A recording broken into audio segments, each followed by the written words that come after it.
is the act of an ill-instructed man to blame others for his own bad condition. It is the act of one who has begun to be instructed to lay the blame on himself, and of one whose instruction is completed, neither to blame another nor himself. Epictetus Enchiridion, chapter 5. The chains that hold you are rarely made of iron. You have felt them before. In the silence after another broken promise. In the exhaustion of hoping again that this time will be different. In the quiet fury of watching someone you love choose the same failure they chose last year and the year before that. You have given them patience. You have given them your best arguments. You have given them time, more time than they deserved, and still they remain exactly who they were. There is a name for what you are experiencing, though no dictionary contains it. It is the fatigue of trying to author another person's transformation. And here is the truth that will either free you or unsettle you in the next few minutes. That transformation was never yours to write. 2,000 years ago, a man understood this with a clarity that modern psychology is only now beginning to rediscover. He did not arrive at this understanding through comfort. He arrived at it through the opposite of comfort, through a life so constrained that the average person today cannot imagine surviving it, let alone finding freedom inside it. His name was Epictetus, and before he became one of the most rigorous minds in the history of philosophy, he was property, a slave, a man whose body belonged legally to another human being. What he built from that condition was not a philosophy of escape. It was a philosophy of internal sovereignty, one so precise and so unforgiving that it strips away every excuse we use to remain entangled in the failures of others. 7 rules emerge from his teaching, 7 distinct movements of the mind that separate what belongs to you from what never did. Today you will walk through each one slowly, deliberately, until the exhaustion you carry into every difficult relationship finally has somewhere to go. This is not a lesson in giving up on people. Epictetus never asked his students to stop caring. What he asked was harder.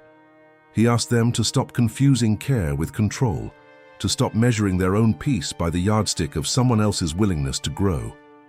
By the end of this teaching, you will not see the people in your life differently. You will see yourself differently in relation to them, and that shift changes everything. Chapter 1. The Slave Who Could Not Leave. To understand the weight of what Epictetus discovered, you must first understand what he could not do. He could not leave. He could not set a boundary and walk through a door. He could not remove himself from the presence of the man who owned him, a wealthy Roman named Epaphroditus, himself a former slave who had risen to serve as secretary to the Emperor Nero. There was no version of Epictetus's early life that included the modern luxury of distance. His body was not his own to relocate. History records that his very name reflects this condition. Epictetus is not a proper name in the way we think of one. It comes from the Greek word meaning acquired or bought.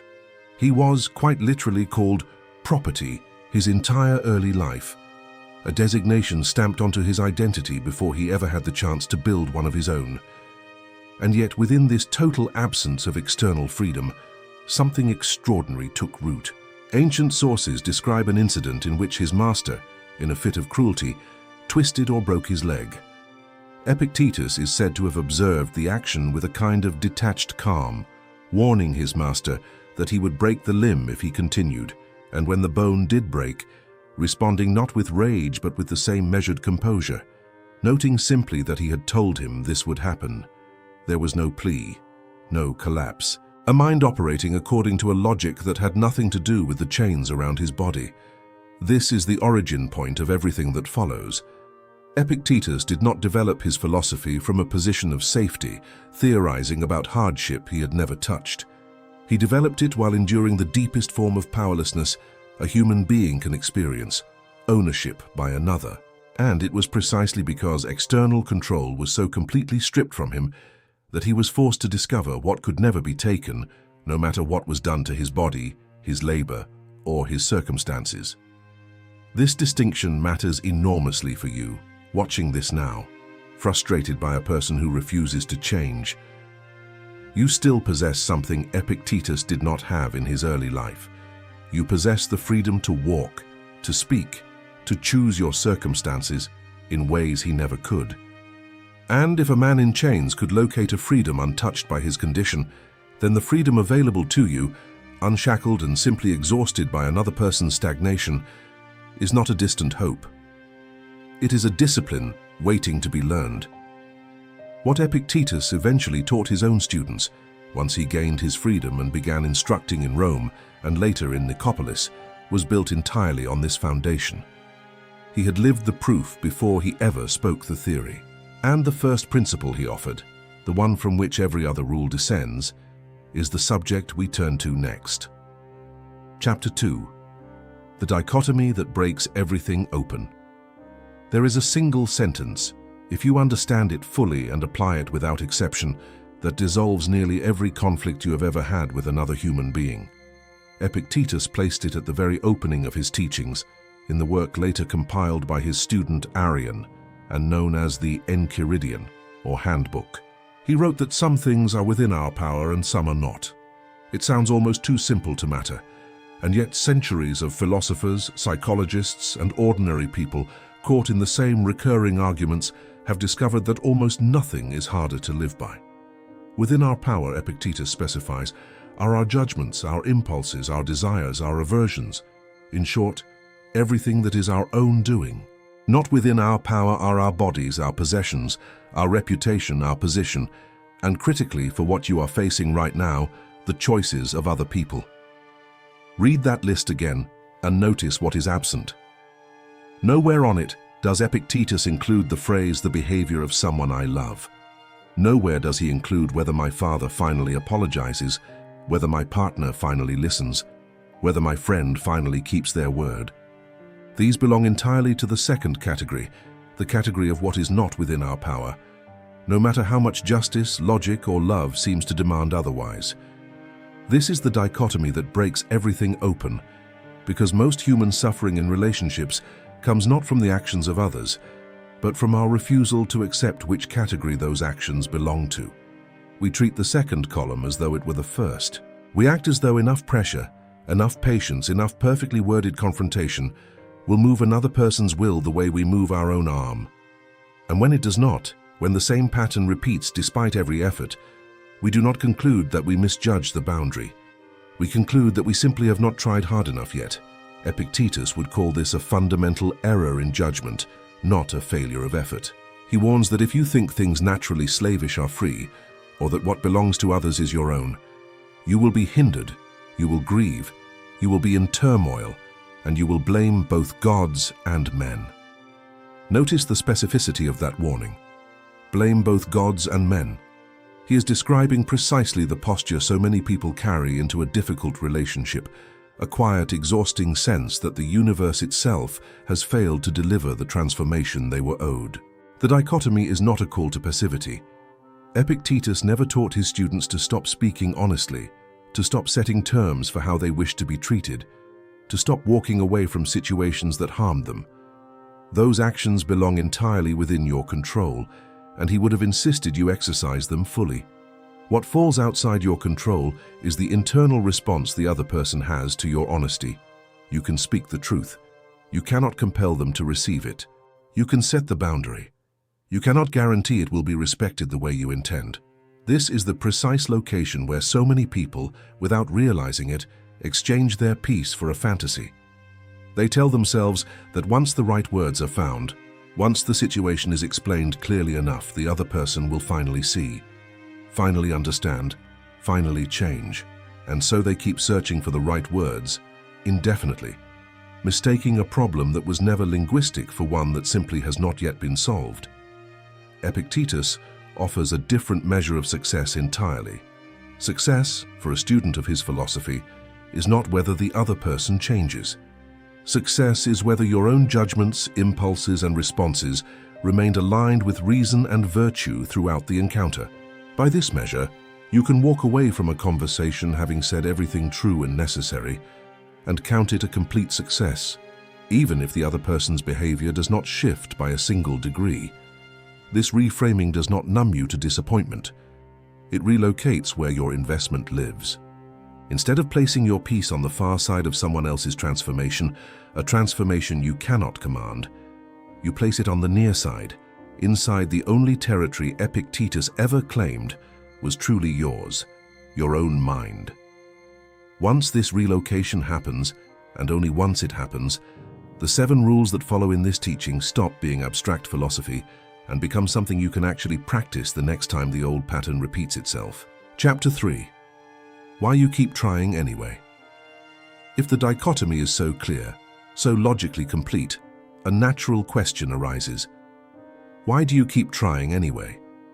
Why, after the 10th disappointment, the 20th, do you find yourself once more rehearsing the perfect explanation, the argument precise enough that this time it will finally land?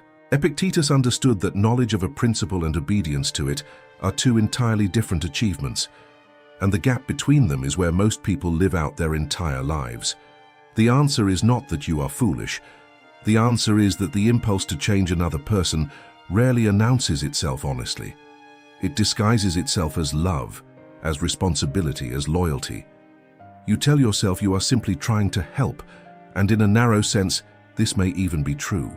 But beneath the surface of that helping impulse often sits a quieter, less examined belief that your own stability depends on their improvement, that once they finally change, you will finally be able to rest.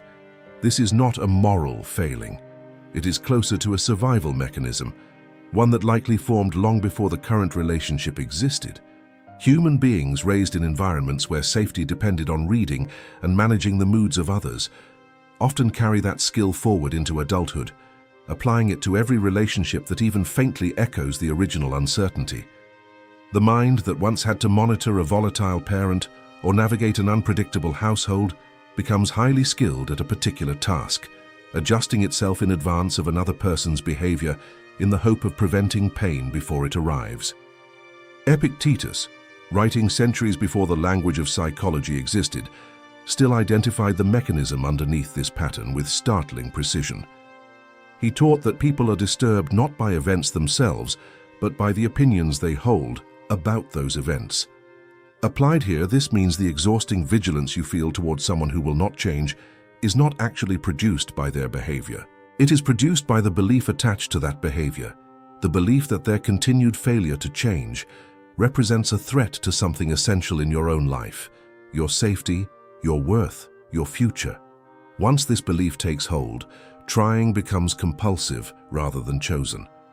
You're not simply hoping the other person improves. You're attempting to manage a felt sense of danger that has attached itself, often unconsciously, to their behavior. This is why logical arguments so rarely succeed in ending the pattern. You cannot reason your way out of a response that was never purely reasonable to begin with. There is also a second, quieter force at work, one Epictetus addressed directly in his teaching on desire and aversion. He observed that desire aims at securing what is wanted, and failure to secure it results in a kind of misfortune, a disturbance of the soul. When you desire another person's transformation, as though it were something you could secure through sufficient effort, you have unknowingly placed your peace on a foundation that was never stable. Every day they remain unchanged becomes, in this framework, a small private failure, even though you never had the power to succeed in the first place. This is the trap. Not weakness, not naivety, but a mind attempting to exert control over something structurally outside its reach, using the only tools available: more effort, more patience, more perfectly chosen words. Epictetus does not ask you to condemn yourself for this pattern. He asks you to see it clearly enough to interrupt it, because clarity in his framework is always the first act of freedom. Understanding why you keep trying is not the end of the work. It is the necessary beginning, the moment before the mind can finally consider a different question entirely, one we turn to next. Chapter 4. The opinion, not the person. There is a sentence from Epictetus so widely quoted that its full weight has almost been worn away by repetition. Men are disturbed not by things, but by the opinions which they have of things. It appears on posters, in quote compilations stripped of context until it sounds like a pleasant suggestion rather than what it actually is, a complete demolition of how most people understand their own suffering. Apply it now, specifically, to the person in your life who refuses to change. The thing itself, their behavior, the broken promise, the repeated pattern, is neutral in Epictetus's framework. Not good, not evil, simply an event occurring in the world, the way rain occurs, the way a season changes. What disturbs you is not the event. What disturbs you is the judgment layered on top of it, the internal sentence that follows immediately after you witness the behavior. A sentence so fast and so familiar, you likely no longer notice it happening at all. That sentence might sound like this: "They should know better by now." Or, "After everything I have done, this is how they repay me." Or, "This proves I was foolish to trust them in the first place." Notice that none of these sentences describe the event. They describe your interpretation of what the event means, about them, about you, about the relationship as a whole. And it is this interpretation, not the raw behavior, that produces the surge of anger, grief, or humiliation you carry for the rest of the day. Epictetus is not suggesting the behavior does not matter, or that you should pretend indifference to real harm. He is making a far more precise claim that your suffering is proportional to your judgment, not to the size of the offense itself. Two people can witness the identical behavior from the identical person and walk away with entirely different internal experiences, one consumed with fury, the other simply noting the information and adjusting accordingly. The difference between them was never the event. It was the opinion each one attached to it. This reframing offers something practical, not merely comforting. If your distress originates in judgment rather than in the event itself, then your judgment becomes the only point of intervention available to you, and it happens to be the one point you actually have authority over. You cannot reach into another person's will and alter their next choice. You can, with practice, examine the sentence your mind produces the instant you witness their behavior, and ask whether that sentence is necessary or whether it is simply habitual. Consider the difference between two internal responses to the same repeated disappointment. The first, they never change, which means I was wrong to expect anything, which means I am foolish for continuing to hope.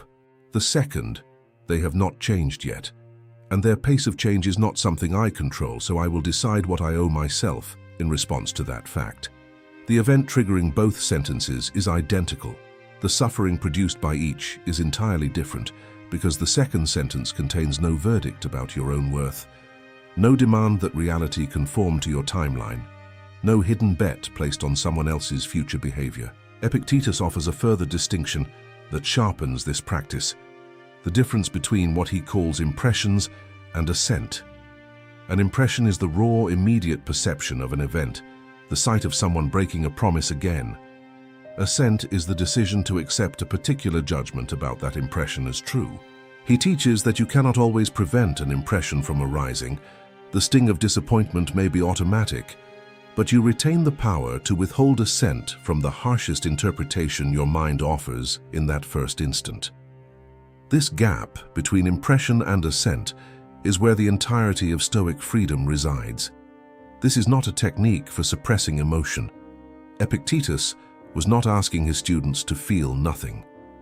He was asking them to examine what they had told themselves the feeling meant, because it is the meaning, not the feeling itself, that determines whether disappointment resolves cleanly or calcifies into resentment that follows you for years. The person in front of you may never change, but the sentence you attach to that fact is still entirely being written by you, and it can be rewritten the moment you notice you are holding the pen. Chapter 5. The Illusion of the Unfinished Project. There is a particular way of loving someone that feels like devotion but functions quietly as a refusal to see them. It happens when you begin to relate to a person not as they currently are, but as a draft, an early version of someone still under construction, someone who will eventually arrive at the finished form you have already imagined for them. You do not call this an illusion. You call it hope, patience, believing in them. But Epictetus would ask you to examine what exactly you are believing in and whether it has any relationship to the evidence in front of you. This is the illusion of the unfinished project, and it is one of the most difficult patterns to recognize precisely because it disguises itself as a virtue. Loyalty is admirable, patience is admirable, but loyalty to a fiction and patience for an outcome with no evidence behind it are not the same as loyalty to a real person or patience grounded in reason. Epictetus draws a sharp distinction between hope that is aligned with what is actually within your control and desire that has attached itself to an outcome you cannot produce.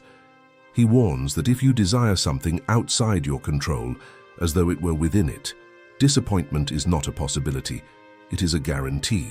Consider what actually happens when you cast someone as an unfinished project. Every interaction becomes, whether you intend it or not, a small evaluation. Are they closer to the version you are waiting for? Did that comment suggest growth, or another cycle of the same pattern? You have turned the relationship into a kind of surveillance, and surveillance, no matter how lovingly conducted, is not the same as presence. You are not fully with the person who exists.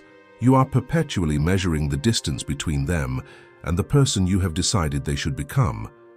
Epictetus offers a teaching that cuts directly against this posture. He instructs that you must know what you are, first and fundamentally, before you attempt to add anything to it. And he extends the same respect to how you regard others. A person is what they demonstrate themselves to be through repeated action, not what you imagine they might demonstrate. Given enough time, enough love, enough of your effort invested on their behalf. He was particularly precise about this distinction between judging by potential and judging by evidence, warning his students against the comfortable fantasy of an outcome not yet supported by fact. This does not mean people cannot change. Epictetus himself is proof that transformation is possible, moving from slavery to becoming one of the most respected teachers in Rome. But notice the direction of that change. It was not produced by someone else's patient waiting. It was self-authored, arising from Epictetus's own will, his own reasoning, his own choice to pursue philosophy once the opportunity became available to him. Change that is genuine comes from the inside of the person changing. It cannot be installed from the outside by someone else's hope, however sincere. When you hold a person as an unfinished project, you are, without realizing it, assigning yourself the role of author in a story where you were only ever meant to be a witness. And this authorship you have quietly assumed carries a cost that accumulates slowly, then all at once. You delay your own boundaries because progress feels imminent.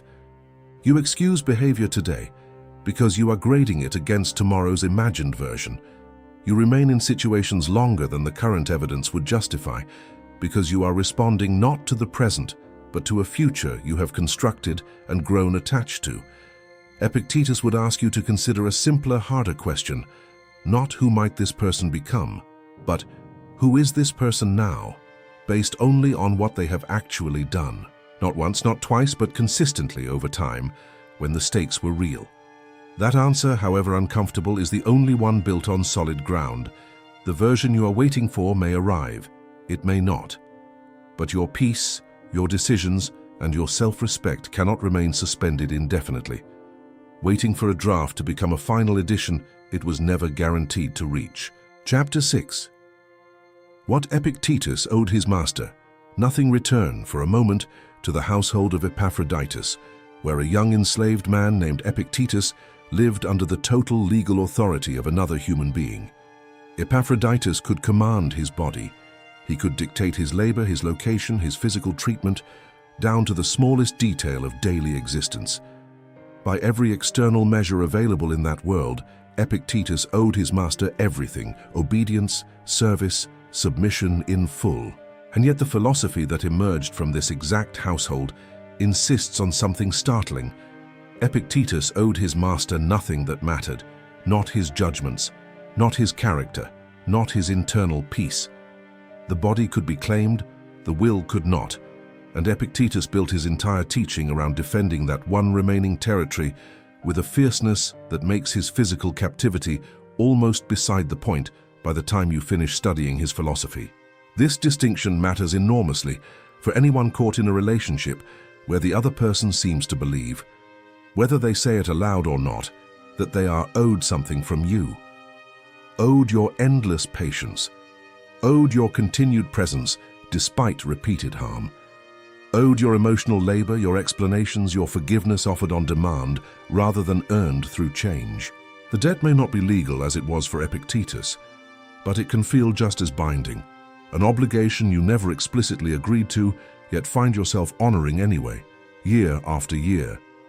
Epictetus teaches that only your own faculties belong to you by nature, and everything demanded of you beyond that is a claim made by others, not a debt inherent to reality itself. He is careful here. This is not a license for cruelty or callousness toward people who depend on you.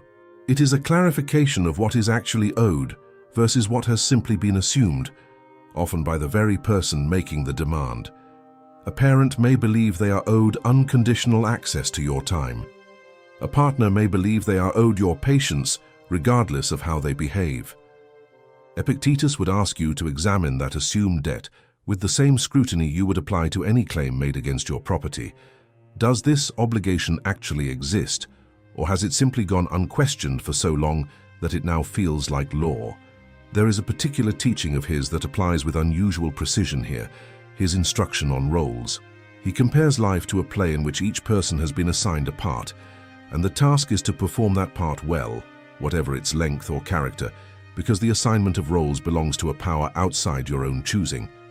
But he is equally clear that no one, no director, no fellow actor, has the authority to assign you a role you did not agree to play. If someone in your life has cast you as the eternal accommodator, the one who always understands, always forgives, always absorbs the cost of their stagnation, that casting was never binding simply because they wrote it.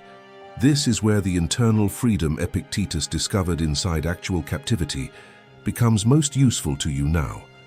He could not refuse his master's commands over his body, but he refused absolutely to accept that his master's cruelty obligated him to any particular internal response: resentment, despair, the loss of his own composure. What was demanded of his body was one thing. What he determined he owed in return, internally, was an entirely separate calculation, one he alone controlled. You are very likely in a far freer position than Epictetus ever occupied, and yet you may be living as though a debt exists that was never actually contracted, a debt of infinite patience for someone who has shown no evidence of using that patience toward growth. Epictetus would not ask you to become cold. He would ask you to become accurate, to separate what is genuinely owed, kindness, honesty, basic respect, from what has simply been assumed by someone comfortable with your compliance. The moment you locate that line clearly, you will find, as he did, that you owe far less than you believed, and what remains is finally something you can offer freely rather than surrender under quiet, unexamined obligation. Chapter 7.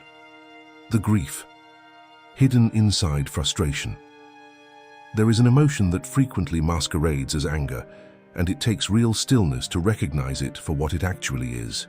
You feel the familiar heat rise when the same disappointing behavior repeats itself yet again, and you name it frustration, irritation, exasperation. These names are not wrong, but they are often incomplete. Beneath that surface heat, in the quieter register, most people never pause long enough to hear, sits something closer to grief, mourning for a version of the relationship or the person that was never going to arrive. Epictetus rarely used the language of grief directly, but his teaching on attachment and loss speaks to precisely this experience. He taught his students to hold even the people they loved with a particular kind of awareness, understanding clearly what they were and were not. When his students protested that this sounded cold, he offered a striking example, telling them that when you kiss your child, you should silently remind yourself that you are kissing someone mortal, not to diminish the love, but to hold it without illusion. Applied here, the same discipline suggests something uncomfortable and clarifying at once, that some part of you has continued kissing a person who exists only in your hope, not in your evidence. This is why the frustration lingers so much longer than the specific incident that triggered it. You are not only reacting to what happened today, you are absorbing, again, a loss that never received a proper ending, the loss of the parent who was never going to become emotionally available, the loss of the partner who was never going to become consistent, the loss of the friend who was never going to become reliable. There was no funeral for this loss because nothing died in the conventional sense. The person is still present, still speaking, still physically part of your life, but the version you were hoping for has, in every meaningful sense, already failed to arrive, over and over. And each repetition reopens a wound that never fully closed. Naming this correctly changes how you respond to it. Anger demands a target, and often seeks resolution through confrontation. Another conversation, another attempt to make them understand. Grief demands something entirely different, acknowledgement, and eventually, release. If what you are actually carrying is grief disguised as irritation, then no amount of arguing your case to the other person will resolve it, because the thing you are truly mourning was never something they could give you through better behavior in a single conversation. It requires you to grieve the imagined version directly, consciously, rather than continuing to stage the same confrontation with the real person standing in for a loss that belongs, ultimately, to you alone. Epictetus offers a demanding but liberating instruction here, that you must want things to be exactly as they are, not as a form of resignation, but as the only accurate foundation from which real peace can be built.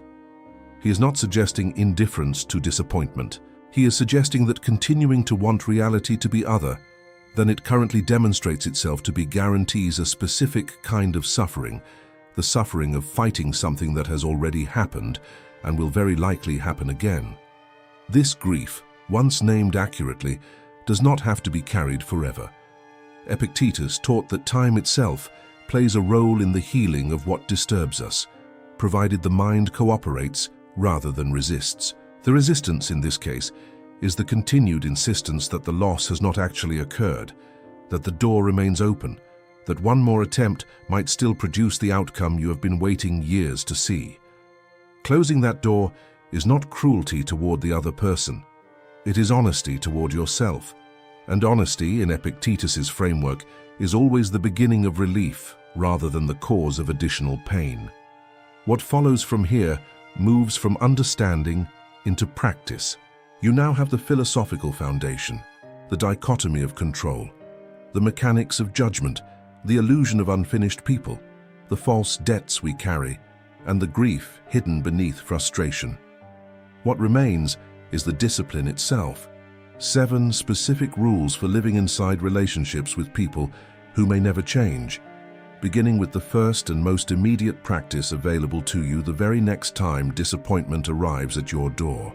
Chapter 8. Rule 1. Return the weight that isn't yours. Picture, for a moment, a physical object being handed to you, something heavy, awkward, not built for your hands to carry. Someone else made this object. Someone else is responsible for its weight, its shape, its eventual disposal. And yet you have been holding it for months, perhaps years.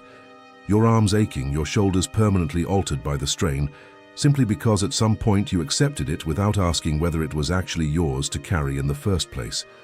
This is the first rule Epictetus offers, translated from philosophy into immediate practice.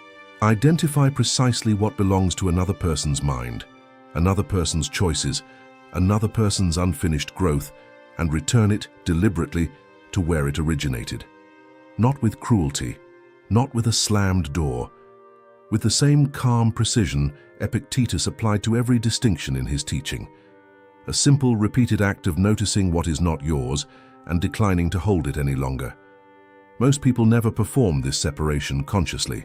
The weight simply accumulates, one small acceptance at a time. Someone fails to manage their own emotional reaction, and you absorb the fallout, apologizing for a mood you did not create.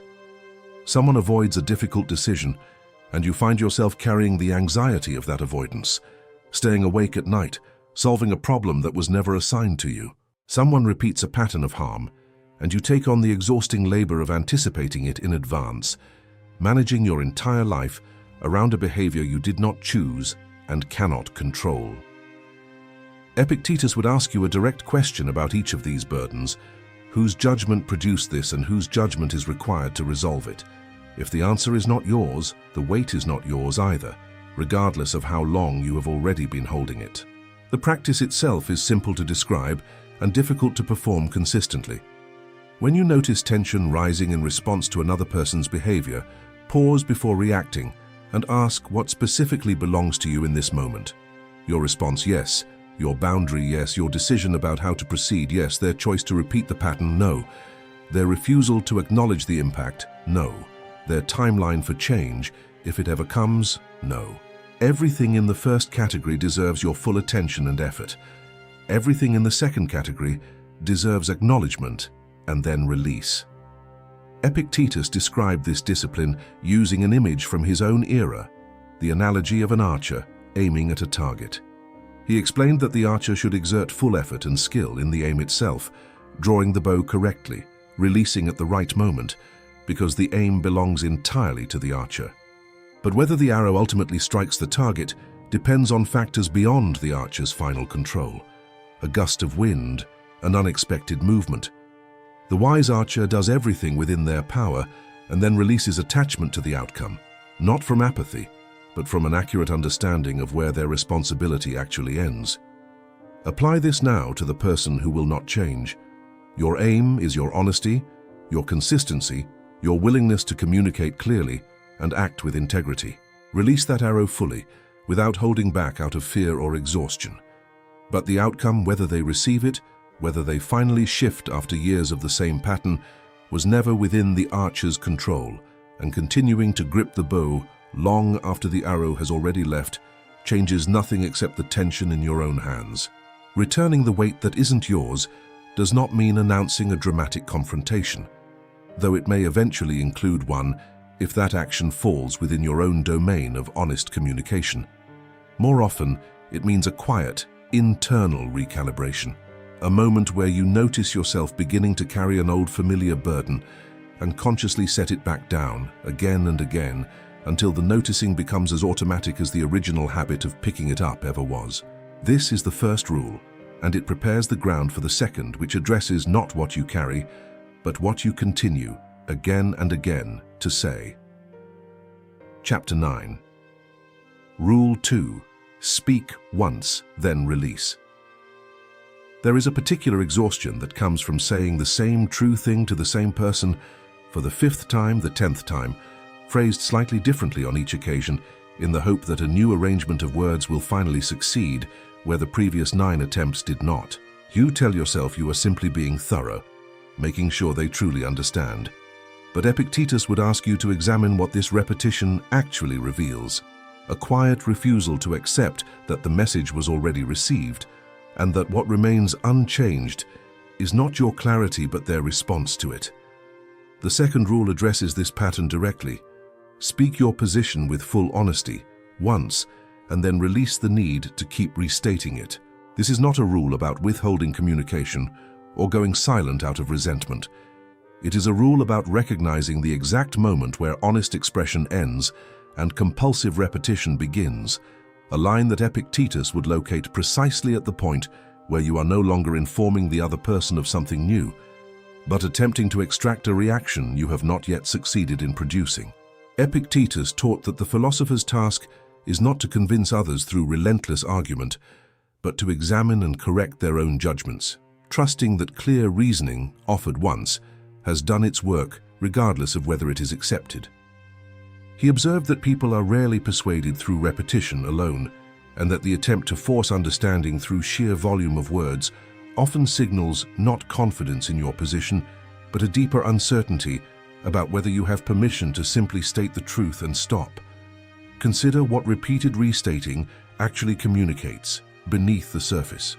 Each additional explanation quietly suggests that the failure to change belongs to your communication rather than to their choice, that if you could simply find the right combination of words, the outcome would finally shift. This places the responsibility for their transformation back onto your effort, exactly the trap the earlier teaching on the dichotomy of control warned against. You did not fail to explain clearly enough the first time. You explained clearly. What happened afterward was never yours to author. Speaking once and releasing does not mean the conversation can never be revisited if genuinely new information arises, a new incident, a new consequence, a new context worth naming.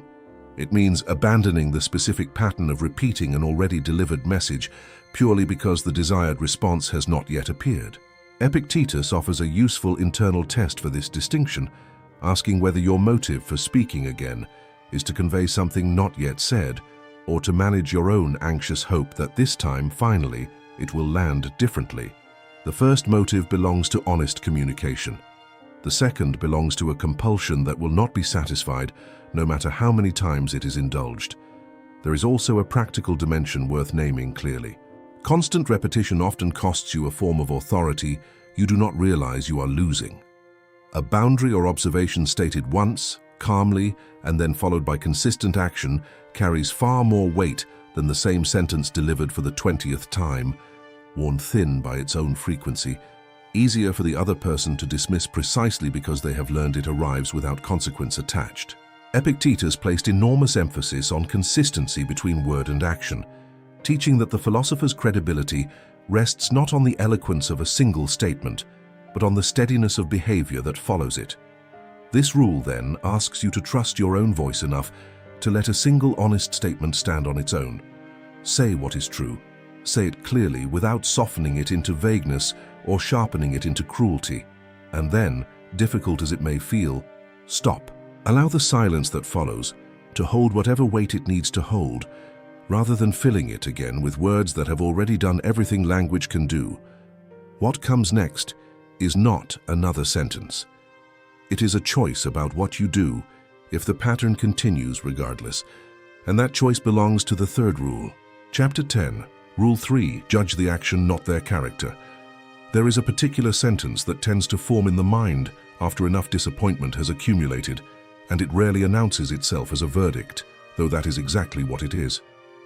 This person is selfish. This person is incapable of love. This person will always be this way. The sentence feels like clarity, even relief. A final resting place after so much confusion about why the pattern keeps repeating. But Epictetus would ask you to look closely at what this sentence actually does, because it does something far more consequential than simply describing what happened. It closes a case that specific evidence never fully proved. A single action, however painful, however repeated, tells you about a pattern of behavior. It does not grant you complete access to the totality of another person's character, their internal struggles, the full architecture of their choices across every context of their life.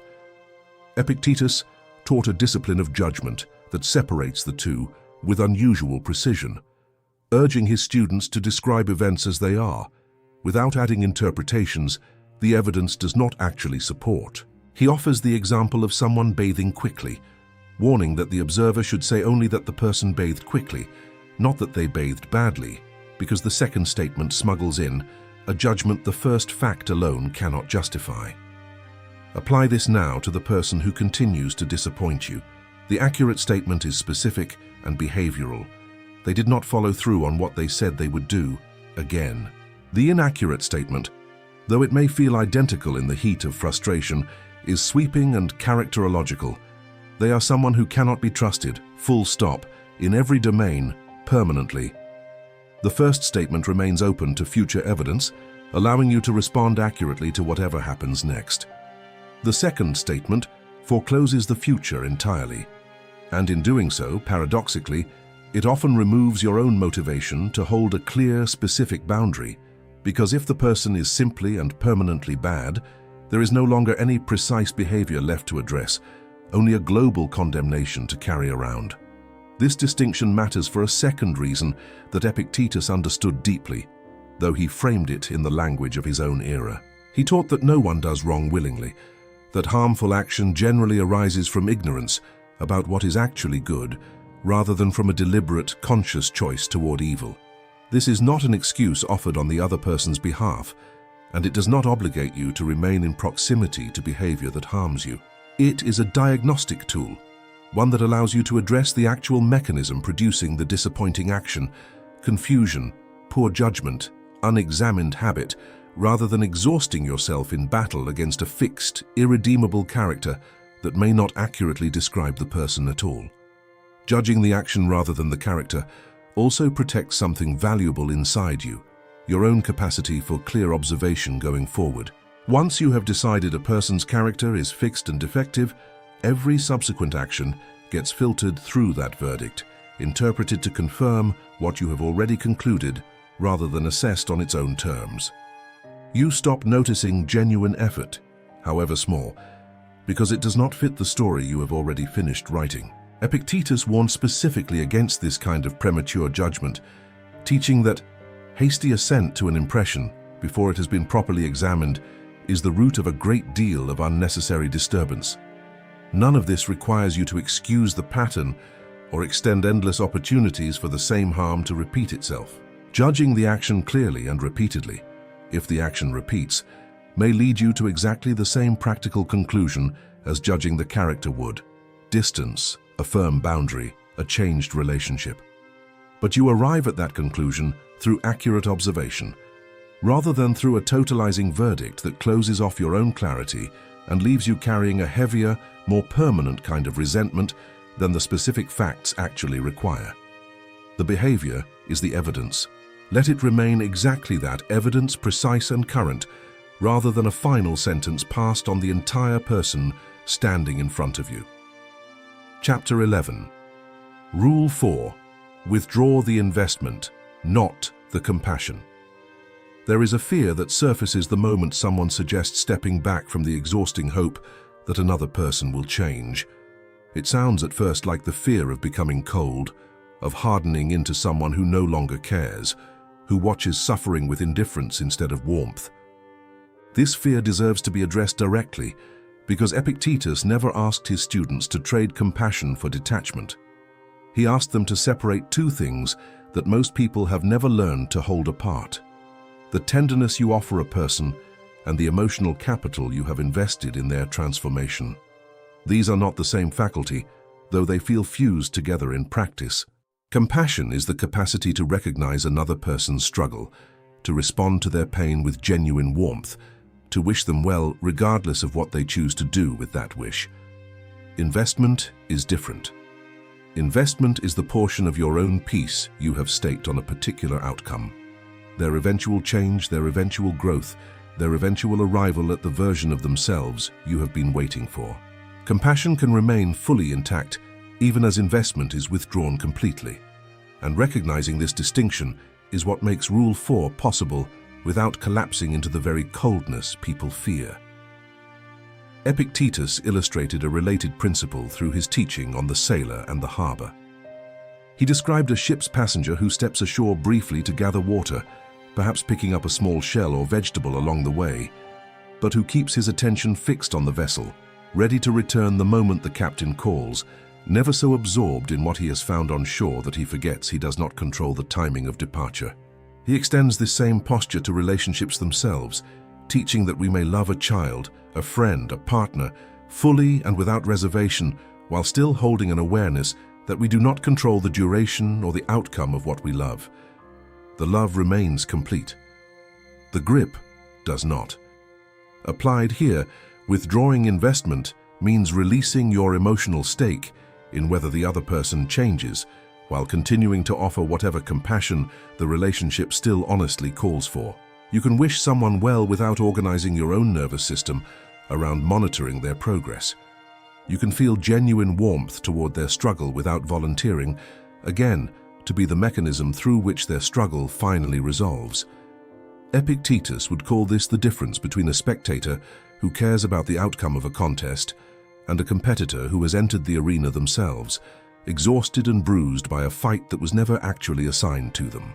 This withdrawal is not achieved through a single decision, but through a repeated practice, noticing the specific moments where investment tends to reattach itself. It often returns disguised as concern, checking in one more time to see if anything has shifted, offering one more resource, one more explanation, one more opportunity framed as generosity but functioning underneath as a continued bid for the outcome you have officially released. Epictetus would ask you to examine these moments honestly, distinguishing genuine compassion, offered without expectation, from investment wearing compassion's clothing, offered specifically to produce the change you are still, quietly, hoping for. There is a particular relief available on the other side of this withdrawal that surprises most people the first time they experience it. Compassion offered without investment feels lighter, not because you care less, but because you are no longer asking the compassion to accomplish something it was never built to accomplish.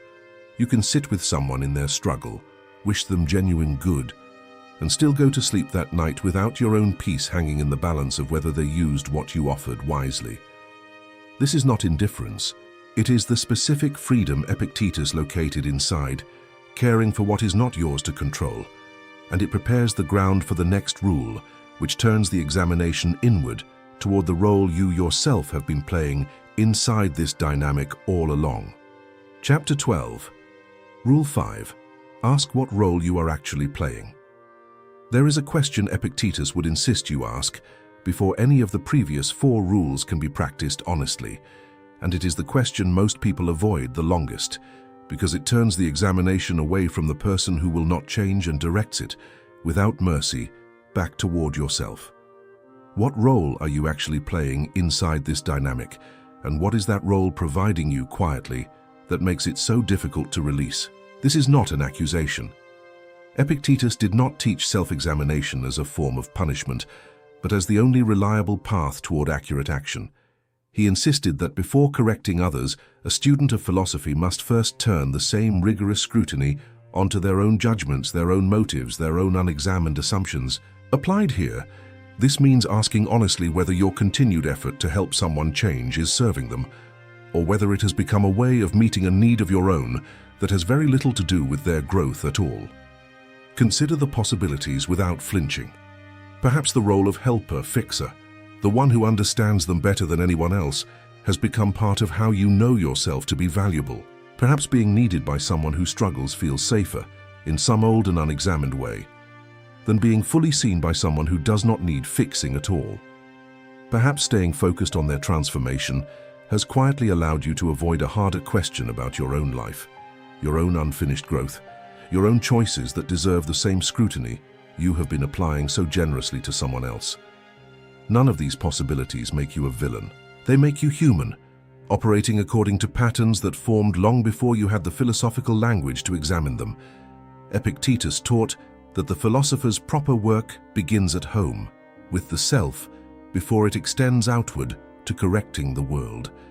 He was suspicious of students who arrived eager to critique the behavior of others while remaining entirely unwilling to submit their own judgments to the same standard. This is precisely the asymmetry worth noticing here. It is far easier to focus intensely on someone else's failure to change than to sit with the more uncomfortable possibility that your own investment in their transformation has been protecting you from something you have not yet been willing to face directly. There is a particular pattern worth naming specifically because it appears so often in relationships defined by one person's persistent hope for another's change. The role of the one who keeps trying can become, over time, a kind of identity, a story you tell yourself about your own loyalty, your own capacity to love someone others have given up on. Releasing the effort to change them can feel, in this light, like releasing a piece of who you understand yourself to be, not simply releasing a hope about them. Epictetus would ask you to examine this identity as carefully as he asked his students to examine every other attachment. Is this role something you have chosen deliberately, aligned with your actual values, or is it something you have simply continued performing because stopping would require you to answer a harder question about who you are without it? This rule does not ask you to distrust every instinct toward patience or generosity. Epictetus fully endorsed genuine virtue offered freely. What he asked consistently was that the virtue be examined rather than assumed, that you verify your own motives with the same honesty you would want applied to anyone else's. If, after this examination, your continued patience is found to be genuine, aligned with your values chosen rather than compulsive, it remains entirely worth offering. But if the examination reveals something else, a role you have outgrown, a need you have been meeting through someone else's unfinished story, then naming this clearly is not weakness. It is the exact kind of self-knowledge Epictetus considered the necessary foundation beneath every other rule in this teaching, the ground that must be examined before the relationship itself can finally be seen for what it actually is. Chapter 13. Rule 6. Let the relationship reveal its real shape. There is a particular strain that comes from forcing a relationship to hold a shape. It was never actually built to hold, the way a container designed for something small is stretched again and again to accommodate a weight it was never meant to carry. Most people do not choose this strain consciously. It accumulates gradually through years of small accommodations until the relationship itself has been quietly reshaped into a fiction, sustained more by your effort than by anything the other person has actually offered in return. Epictetus taught that clarity begins with accurately naming what a thing is, rather than what you wish it to be. He offered this discipline in relation to ordinary objects, insisting that a jug should be recognized as a jug, understood by what it can actually hold and what it cannot, rather than resented for failing to be a larger vessel it was never designed to become. Applied to relationships, this teaching asks something demanding, that you look at the actual demonstrated shape of what exists between you and another person, not the shape you have been hoping enough patience might eventually produce. This is not a rule about abandoning connection at the first sign of imperfection. Epictetus was not describing a philosophy of disposability. He was describing accuracy, the willingness to see a relationship as it has consistently shown itself to be across real evidence, rather than as a draft awaiting the ending you have already written in your imagination.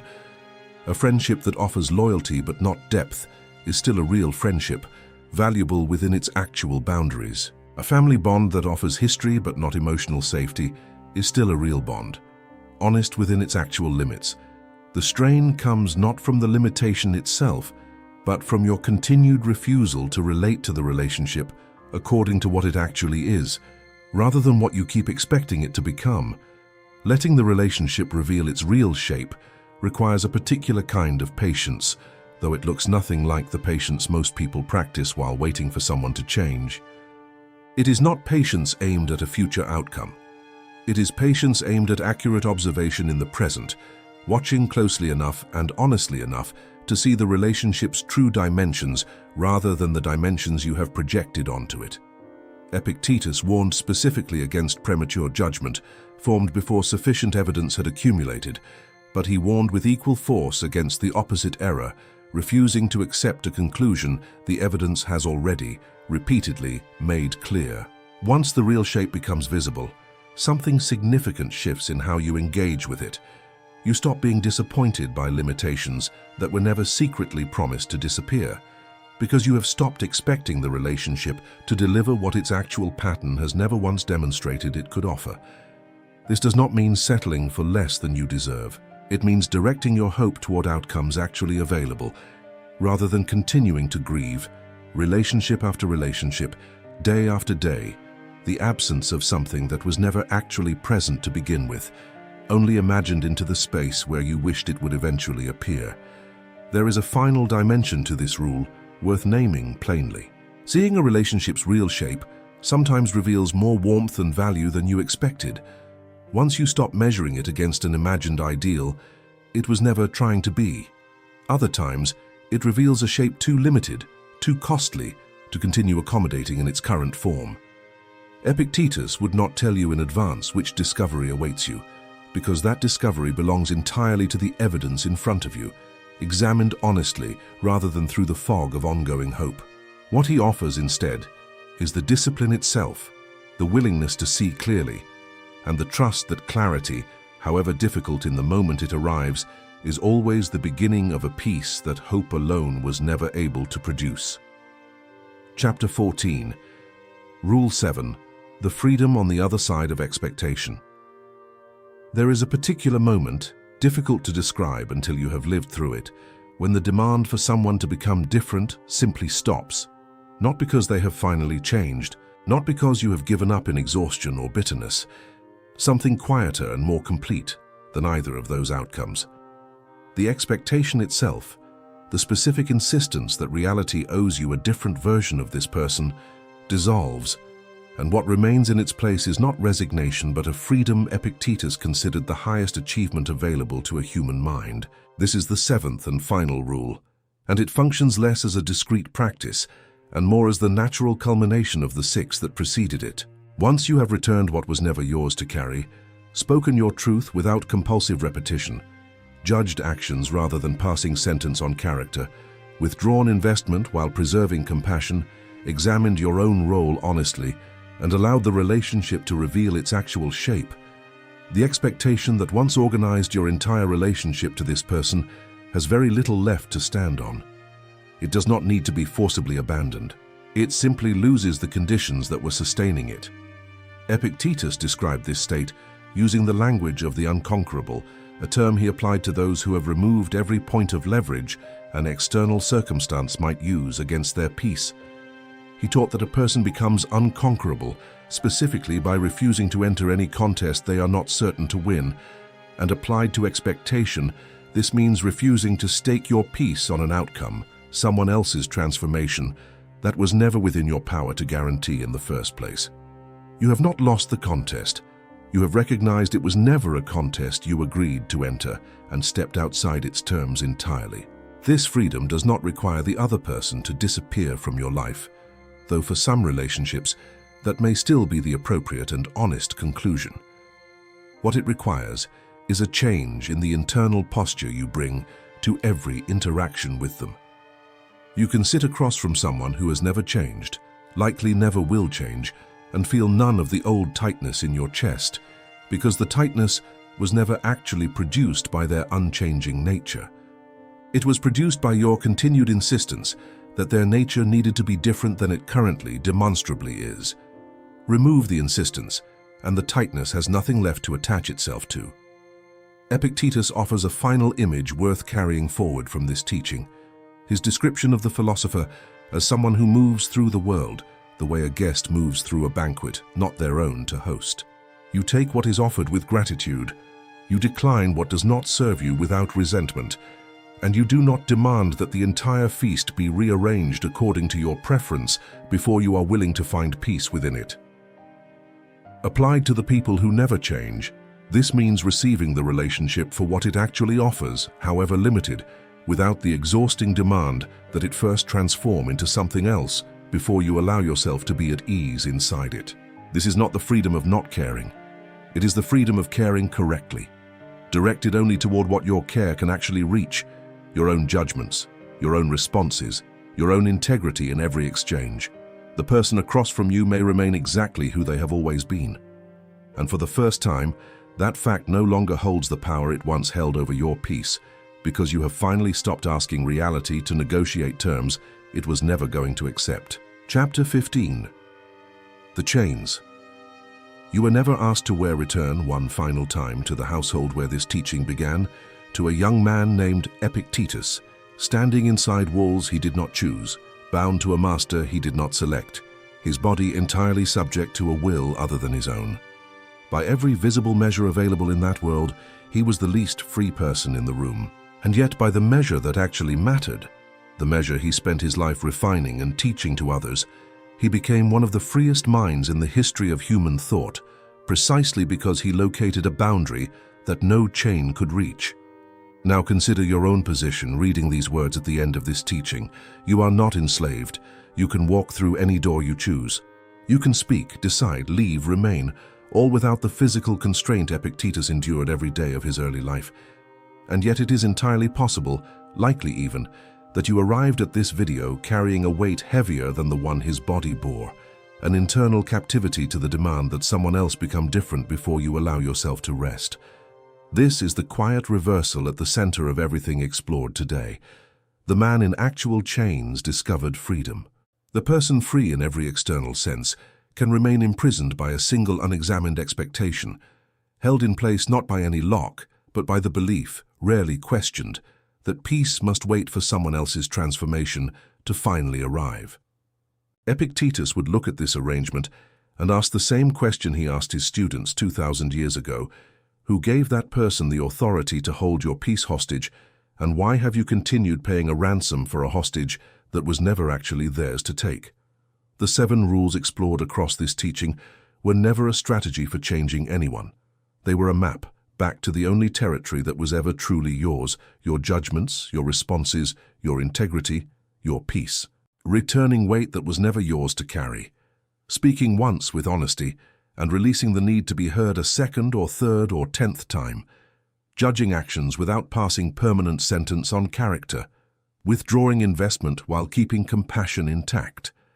examining your own role with the same honesty you once reserved only for others, allowing relationships to reveal what they actually are, rather than what you hoped enough patience might produce. And finally, releasing the expectation itself, the demand that reality negotiate terms it was never going to accept. Epictetus did not offer this philosophy as comfort for the powerless. He offered it as the discovery of a power available to every person, regardless of circumstance, a power no master, no difficult parent, no unchanging partner, no disappointing friend has ever had the authority to remove. That power was never contingent on their behavior. It was constituted entirely by your own mind, examined honestly and governed deliberately. The one domain that has belonged to you since the very beginning and belongs to you now in this exact moment, regardless of who in your life has yet to change. The person who prompted you to watch this teaching may never become who you hoped they would be. That possibility remains real, and this teaching has not asked you to pretend otherwise. But the chains you believed their unchanging nature had wrapped around your own peace were never actually forged by them at all. You were never asked to wear them. You picked them up yourself, one small expectation at a time, and what you have picked up, examined clearly enough, you have always retained the power to set back down.